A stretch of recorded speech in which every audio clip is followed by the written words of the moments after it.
Welcome to Spiritual Psychic with Sarah Wiseman, where you'll learn how to unlock the secrets of spiritual intuition and your own psychic gifts. Here's Sarah.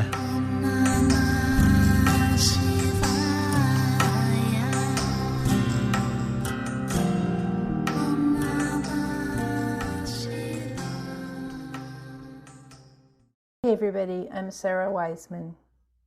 Today's lesson is what happens in stillness. What happens in stillness with the absence of distractions of all kinds, the soul can peek out from the human container and feel everything all at once.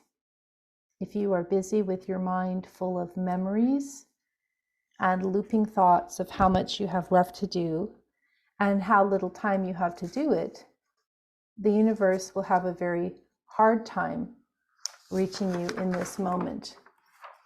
And yet, if you create a little space, if you deliberately stop the rushing of your mind, then you enter into a dimension of quiet stillness you are hovering very close to now. I think stillness is really hard. I think it's very interesting to think that even 100 years ago, well, even 50 years ago, we didn't have this level of technology. 50 years ago, we didn't have computers, we didn't have smartphones. If you wanted to call somebody, you would call their house, or maybe there'd be a party line that you shared with other people. And I don't even think there were recording machines yet. If someone called you and you weren't home, either the phone just rang, or if someone else picked it up, they would have to take a message for you on a piece of paper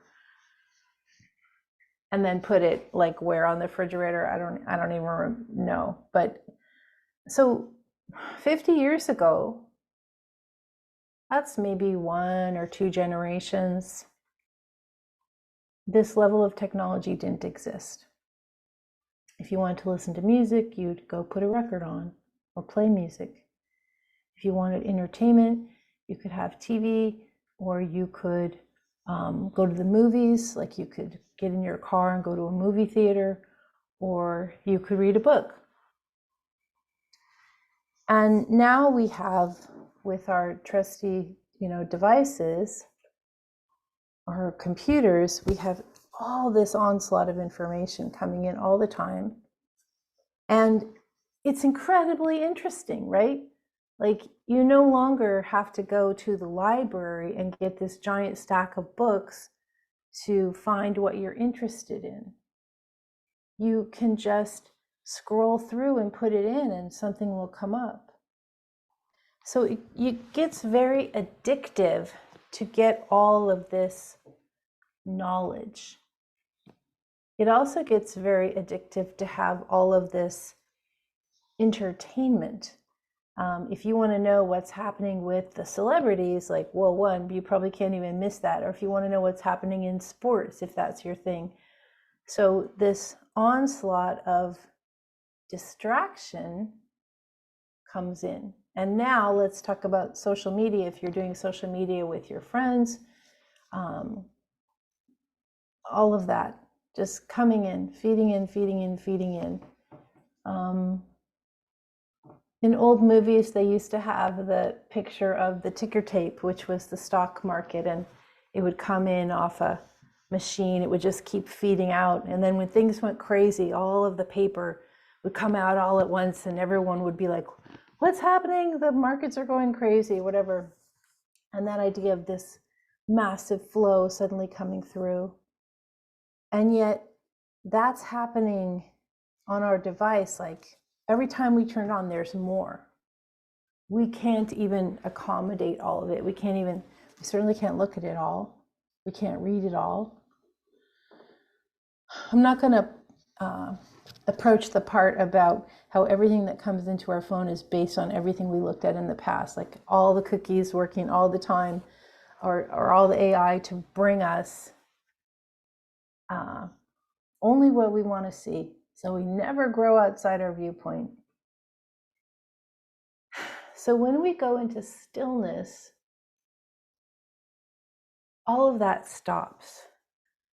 And our brain, which is so used to going to the pellet machine for the rats in the cage, so used to getting our little hit of dopamine or whatever it is we're getting, suddenly all that stops. And all of the things that we were thinking about, looping the information, and then let's think about a memory, and then let's think about something else. The entire monkey mind is just staring at us like, what can we have to think about? You go into stillness, and the monkey mind gets pretty pissed off. It's like, it doesn't want to be bored. The distracted mind is like, I need more distraction now. And then you kind of hang out in stillness a little bit more. And you do start to notice the subtle things that you couldn't notice without the distraction device.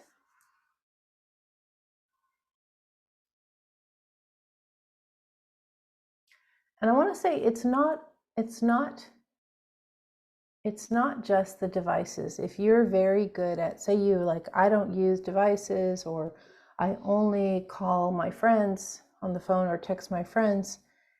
And yet if you're sitting in your garden in stillness, so proud of yourself that you never use your device, you never look at social media, you don't do any of that stuff. And yet if your mind is continually looping on memory, or if your mind is continually working over some grudge from the past, or if your mind is continually future thinking, looping about like what's going to be, it's the same thing. Monkey mind is fully engaged. So when we take that away, it can be really boring at first. And if we know like it's going to be boring, just trust that if you stick with it, something else will happen. And it's almost like we are in monkey mind and it's very frenetic. And then we go into stillness and we kind of have to argue with ourselves about that. Actually, I'm going to do this lower. So monkey mind is here.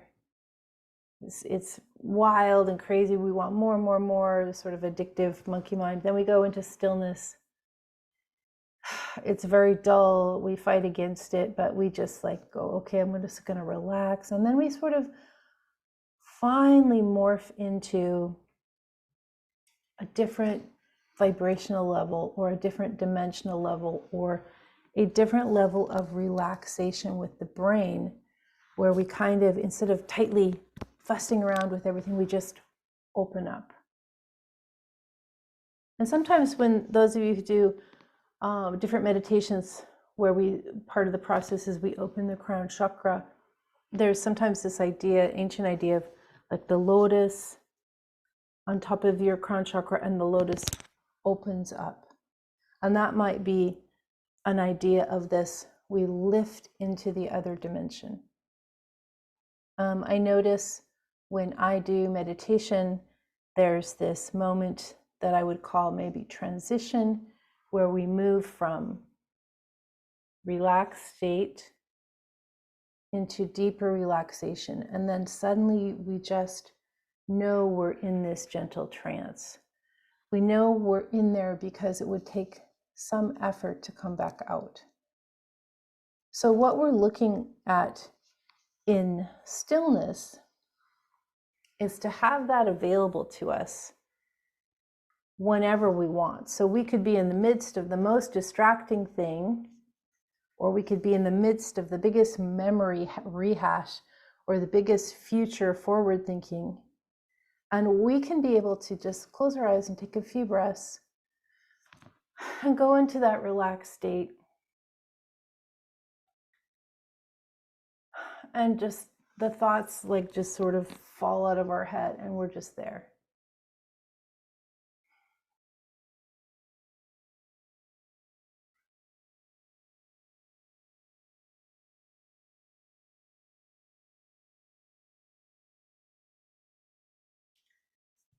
And kind of we get so entrained on this, we can go into this place of no thought really quickly.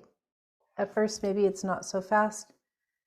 After a while, you've done it, you entrain yourself to go to that particular dimensionality or that particular vibrational state or that particular relaxation state, whatever you want to do it. And suddenly there's no thought, there's no thinking. And then if there's this little flitter of thinking, you're just like, yeah, no thanks. I'm doing this now.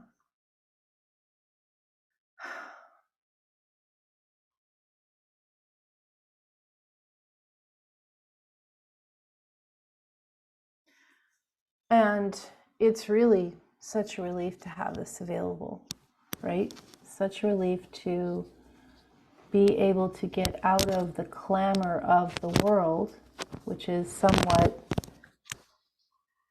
collective soul in collective monkey mind, and go to a different level of collective soul, which is where everything is relaxed and still and spacious.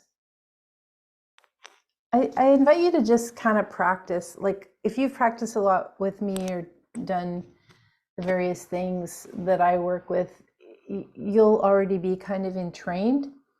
Or if you have your own practice, you sort of entrain on it, but just kind of remind yourself every now and then, just like take that pause, go into that space. Wow, it's amazing. That's available in every moment to us, that place of stillness. And that's where everything's really happening. None of this matters. The stillness is where it all is. Thank you for listening. See you next time.